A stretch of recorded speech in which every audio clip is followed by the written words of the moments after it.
Mga OFWs naman natin na lagi na lang isinasangkot yung sarili nila sa mga kalokohan, nananadyang gawin, basta gusto nila, gagawin nila, kahit alam nila mapapahamak sila.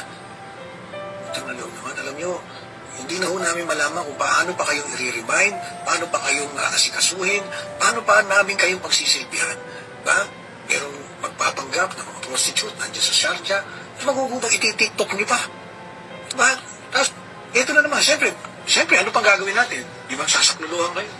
Yung iba, makikipag-away pa dahil pinagpipilitan mag-cross country sila. Kahit na mapapahamak, pag napahamak naman, magsususumbong na naman kayo sa lahat ng mga television station, radio, pagkatapos iibahin nyo naman yung kwento, hindi nyo ikikwento yung kalokohan ninyo. Diba? Iba na pagtripan lang lumipad, tinignan lang kung ano meron doon, pagkatapos kung ano-ano na mga sasabihin, magpupumilit umuwi. Alam nyo, paano ko ba natin talaga kayong aasikasuhin? Recently, meron nag-shoplift sa Singapore. Ang rason sa akin, umamin naman, bakit kailangan pang imbestiga?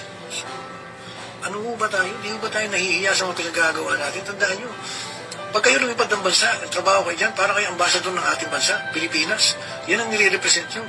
Yung ibang lahi, doon na nakikita yung mga kalakuhan ng mga ginagawa nyo. Akala lang, ganyan tayong lahat. Diba? Magbo-boyfriend, papabuntis, sa lugar na yan ay haram o bawal.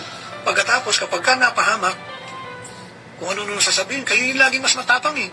Ako yung mga OFWs na matino, na nagtatrabaho ng mahusay, nadadamay eh. Hindi naman ho porke sinabi kayo ay bagong bayani. Lisensya yan para gumawa na kayo lahat ng gusto ninyo kahit mapapahamak. Diba? Hanggang saan nyo ba na gustong pigain ang aming lakas para kayo ipagsilbihan?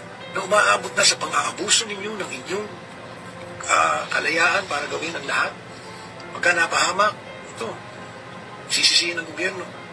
Utang na loob, kung yan lang naman ang gagawin niyo sa ibang bansa, wala kayo lumipad, utang na loob. Maawa kayo doon sa mga nadadamay ng OFW. Maawa rin kayo doon sa mga dedicated na trabahador ng pamahalaan para kayo ay alalayan. So, magtulong-tulong naman tayo. Kayo nga, yan na lang itutulong nyo. Huwag na kayong gumawa ng katarantaduhan pagka kayo napupunta sa ibang bansa. Huwag nyo naman bigyan ng ganyang kahihiyan yung bansa natin.